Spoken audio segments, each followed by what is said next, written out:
What started out as just a simple adventure turned into a full-blown nightmare. Trapped in a remote canyon, a young climber gets stuck under a massive boulder. No way out, no signal, and no one around to hear him scream. For 5 days, he fights off hunger, dehydration, and straight-up hallucinations, until he's left with just one brutal choice to survive: cut off his own arm. A young guy named Aron Ralston is hyped for a day of exploring the massive canyons at Canyonlands National Park out in Utah. He carefully packs all his gear, water, food, the essentials for his trek. Just before heading out, his phone rings. He checks it but lets it go to voicemail. No big deal. He grabs his keys and rushes out the door. That night, Aron's driving toward his destination. On the way, he spots a group of cyclists, watches them for a second as he passes by. Eventually, he rolls up to the park entrance, turns on his camera, and starts recording what he sees as another epic adventure. Speaking to the lens, he says it's Friday, April 25th, 2003, and he's all set for a fresh experience out in the wild. Once at his campsite, he decides to crash in his car for the night. The next morning, he hops on his bike and keeps moving, but not long into the ride, he wipes out, gets a bit banged up, but shakes it off and keeps going, focused and fired up. After a long ride, Aron reaches a remote, empty stretch of land. He locks up his bike and continues on foot.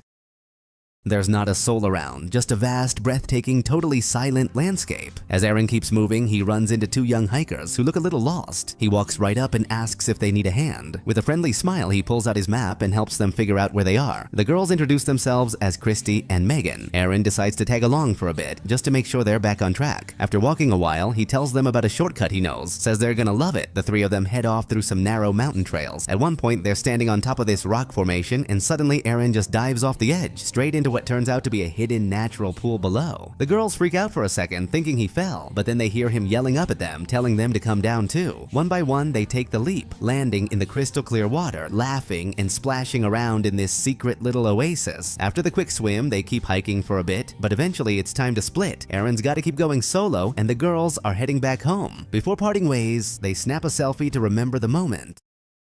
Aron asks if there's a chance they'll see each other again. Megan tells him there's a party happening the next day, and she invites him to come by. Smiling, he says goodbye and heads off, still buzzing from the adventure and whatever else the day might bring. As he hikes deeper into the rugged mountain terrain, Aron feels alive, soaking in every step. But the trails he's following are tight, uneven, and sketchy. While climbing down between two narrow rock walls, he leans against a big boulder, and that's when it happens. The rock shifts. Suddenly, Aron loses his balance and falls. The boulder crashes down with him and slams into the canyon wall, trapping his right hand between solid rock and stone. Luckily, he's not seriously hurt, but his hand is completely stuck. He tries everything he can to break free, using all his strength, but nothing works. That's when the real nightmare begins. 127 hours trapped in the heart of the canyon. First thing, Aron takes a few sips of water to stay hydrated. Then, using his teeth, he takes off his watch. He knows deep down his hand isn't going anywhere, so he starts yelling at the top of his lungs, calling out for the two girls, hoping someone will hear. But his voice doesn't carry, not past those tight, isolated canyon walls. There's no echo, no birds, no signs of life, nothing, just silence. That's when it really hits him. He's completely alone. Aron opens up his backpack and pulls out all his hiking gear: ropes, hooks, a vest, anything that might help. He knows he's got to find a way out no matter what, because no one's coming. Not today, not tomorrow, maybe not for weeks. Among the stuff he pulls out is a knife. Hoping to chip away at the rock, he starts hitting it at one end, but the thing's rock solid, doesn't budge. And with his right hand pinned, he's forced to do everything with his left, which seriously limits his strength and control. Still, he doesn't give up. He keeps at it. Then, in the middle of one of his swings, the knife slips right out of his hand. He tries to grab it with his foot, no luck. Then he reaches for a stick, hoping to pull it in, but that doesn't work either. Finally, he bends the tip of the stick, making a kind of makeshift hook, and that does the trick. He drags the knife back to him. Once he's got the knife back in his hands, he goes at the rock again, trying to cut it, chip it, anything. But it's no use. The stone doesn't give an inch, and now the knife's blade is totally worn down. Night falls. It's been hours since Aron got stuck. Even though he hasn't made any progress, he keeps hammering away at the rock, stubborn as ever. To avoid dropping the knife again, he ties it to a rope that's looped around his own body. Eventually, midnight hits. It's now Sunday. Aron's completely drained, both mentally and physically. He's got no clue how he's gonna make it out, but he refuses to stop trying. He throws a rope toward a nearby rock, hoping to anchor it and shift his position a bit, maybe catch a break. After a few tries, he finally hooks it, and for a moment, just a moment, he lets himself believe he's free, but it doesn't last. It was just a quick dream, a hallucination that lasted all of 40 minutes. By now, he's been trapped for hours on end. The sun is beating down right overhead. He can feel the heat burning into his skin, and then, out of nowhere, he remembers this moment from when he was a kid. His dad carrying him out of the car after a long day, just the two of them watching the sunset from a cliff. Driven by the need to leave some kind of record, Aron turns on his camera and starts filming. He says it's been a full day now, stuck completely alone, and no one knows where he is. He never told anyone he was heading out. He explains how he ended up in that spot and says the pressure on one of his fingers has cut off the blood flow. It's turned bluish. He also mentions that food is running low and he's down to maybe 400 or 500 milliliters of water. That's all he's got left. While he's recording, Aron suddenly hears a voice from up above. He yells, screams with everything he's got, begging for help, but it's no use. There's no one. Later, he replays the footage he's recorded. Seeing himself like that in such a rough state, he turns off the camera and talks to himself, trying to stay strong. Hours pass, night falls again. Aron uses his ropes and whatever gear he's got to wrap himself up and keep warm. He turns the narrow space he's stuck in into a sort of makeshift tent. Once he's settled in, the hunger hits, so he eats the last scraps of food he has left. He remembers the 2 girls he met had invited him to dinner that night, probably somewhere with plenty of food, cold drinks, good company. As his mind starts to drift, he imagines the party, talking to himself, caught in this weird mix of nostalgia and delirium. A little later, he takes a sip of water, and in a moment of pure desperation, he eats his contact lenses. Then his mind rewinds to the day he left home for the hike. The phone was ringing non-stop, but he ignored it. Didn't pick up. He didn't tell anyone where he was going either. Now stuck there, he keeps thinking, if he'd just told someone, maybe they'd be out looking for him by now. He also remembers stopping at a store to make a copy of the canyon map. The guy behind the counter asked where he was headed. Aron brushed it off, didn't give any details, so now no one knows exactly where he is. By day 3, Monday, Aron tries something new. He rigs up a small pulley system with his ropes, ties it to the boulder crushing his arm, and pulls with everything he's got, but nothing. The rock doesn't even flinch. Then out of nowhere, he remembers. He left a bottle of Gatorade in his truck. The thirst is unbearable. He starts fantasizing about all kinds of cold, refreshing drinks. He takes another sip of what little water he has left, and right after, it makes him need to pee. Later on, he turns the camera back on, this time avoiding his own reflection in the viewfinder. He talks straight into the lens, says it's Monday, and that he tried using a pulley system to break free. No luck. He adds he's only got about 50 milliliters of water left. That's gotta last him till at least tomorrow. He mentions he's peed twice today, the second time into a chemical waste bag. Says maybe, just maybe, it could help purify it so he can drink it later. As the days go by, Aron starts to notice little patterns around him, tiny details of the place he's stuck in. Like how every morning a bird flies across the sky above him. Same time, same flight path. He starts waiting for it, hoping to see it again the next day. He's also figured out he gets maybe 15 minutes of direct sunlight each day. That's it. Then the sun's gone behind the rocks. Starving and desperate, he takes things to the next level. He decides to try and amputate his arm. He ties off his forearm with a rope, grabs the dull knife, and starts. But the blade's so worn out, it can't even cut through the first layer of skin.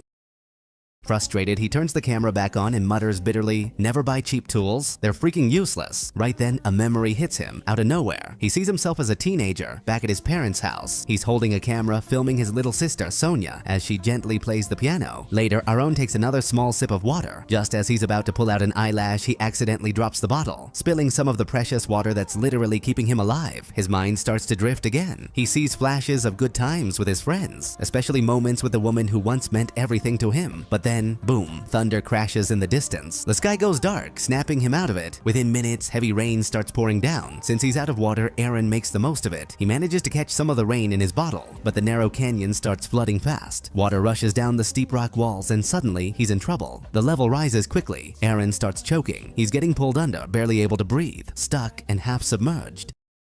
Since rainwater is heavier than dry air, a bunch of stuff starts floating in it. Riding that desperate logic, Aron tries to use the water's lift to move the boulder that's got him pinned. With one last insane burst of strength, and maybe a little help from the water's force, he manages to raise the rock just enough to yank his hand free. Right away, he bolts toward his truck, leaves that dusty hell behind, jumps in, starts the engine, and drives off. But when he gets home, reality hits hard. None of it happened. It was just a dream, a cruel, vivid hallucination. He's still trapped, still stuck under the same damn rock. He screams again. Loud, raw, helpless. Time has lost all meaning. Reality and delusion start to blur. It's been 4 days. Day 5 begins. His mind's wrecked. Now he starts recording himself again, but this time like he's hosting a talk show. He plays both the interviewer and the guest, switching voices mid-sentence. In the middle of the bit, he turns to the camera and sends a message to his parents. Almost like a confession, he says, "If I had just picked up the phone that day, if I told my mom I was coming out here, I wouldn't be stuck like this." Then he mentally addresses the guy from the copy shop where he printed the map. If y'all had known, you would have reported me missing. Maybe someone would have come looking. In the middle of that harsh, eye-opening hallucination, Aron finally gets it. He didn't tell anyone where he was going. Not how far, not for how long. He thought he had it all under control. Thought he was some self-reliant badass. But now, with his voice shaking, he turns to the camera and says, "I love you guys so much." He's done. Worn out. His last drop of water, gone. Every bit of hope starts slipping away. He's dehydrated, starving, barely able to move, and that damn rock, still there. Still crushing his arm like a vice. Once again, Aron ties off his forearm. But this time he doesn't go in careful. With that dull knife, he starts stabbing straight into his flesh. He drives it so deep, it hits bone. Blood pours out fast, but Aron doesn't keep going. The pain's too much. He's too weak. Night falls again. As a last resort, he drinks his own urine saved in the chemical bag. The taste is foul, almost unbearable, but it's the only thing keeping him alive. Then he replays the videos he took with Christy and Megan. Just for a second, those happy memories, those snapshots of freedom and joy, they spark something in him, something worth holding on for. But as he keeps pounding away at the rock in desperation, the hallucinations come back. This time, it's not just visual. He starts hearing voices, noises, echoes that clearly don't belong to the real world. In the middle of the darkness, Aron tries to light his way with his flashlight, but the battery's dead. As a last resort, he uses the flash on his camera. In one of the bursts, he thinks he sees an inflatable doll behind him, but when he checks the photo, there's nothing there. Just another mind trick. And so, another day passes. By the 6th day, his body and mind are seriously breaking down. He starts thinking about the last time he saw Rana, his girlfriend. They argued during a game, and that ended up being their final moment together. For a second, he swears he hears a child's voice echoing through the mountain silence. Aron turns his camera on again. He's beyond weak now. He knows if he doesn't get out soon, he's done for. The hallucinations are getting more vivid, more frequent. First, he sees a soldier. Then he imagines Rana's there with him, staying by his side through the pain. And finally, across the narrow canyon, he pictures a couch with his parents, his siblings, and other family members all sitting there. It's a scene that makes no sense, but somehow it brings him comfort. Suddenly, his little sister shows up. With tears in his eyes, Aron apologizes for not making it to her wedding. Deep down, he knows he'll never see her again. The camera's battery is almost dead, and he starts talking to himself. Was this rock waiting for me my whole life? Was this mountain trail always meant to lead me here since the day I was born? Maybe this is my fate. After another hallucination, we see he's carved into the rock the words "Rest in Peace," along with his full name and date of birth. He's convinced the end is near and starts to accept it, but then totally drained and right on the edge, something changes. The next day, just as he drifts back into consciousness, he sees a new image on that same couch. A little boy, his future son. He imagines playing with him, holding him close, and that vision hits him hard. The love, the need to meet that child someday, it sparks something inside him. Fueled by that glimpse of hope, Aron forces his trapped arm the opposite way until the bone snaps. Then, with fierce determination, he grabs his pocket knife, which he'd managed to sharpen, and slowly starts cutting through his own arm. And just like that, on the 6th day, he manages to amputate his hand and finally breaks free from the rock that held him captive for nearly a week. Before leaving, he snaps a photo of his hand, still stuck under the boulder, a brutal reminder of what it cost him to survive. Aron struggles to climb out of the narrow crevice. A little farther on, he spots rainwater pooled in a low spot. Using hooks and ropes, he slowly lowers himself down and drinks like his life depends on it, because it does. After 6 days without food or water, he finally quenches his thirst. He keeps going. Up in the sky, he sees the same bird he used to watch every morning from his rocky prison. And for the first time, he feels free, like that bird soaring through the sky without chains. But the land ahead is still vast and harsh. The road to safety is far from over. Despite the unbearable pain and total exhaustion, Aron refuses to give up. He just keeps moving. Hours later, he stumbles across a family out hiking. With the last of his strength, he calls out to them. They rush over. The mom gives him water, and together they help him reach another group nearby. Not long after, a rescue chopper touches down. Aron is airlifted and rushed to the hospital. Sometime later, we see he's made a full recovery, even after losing his arm.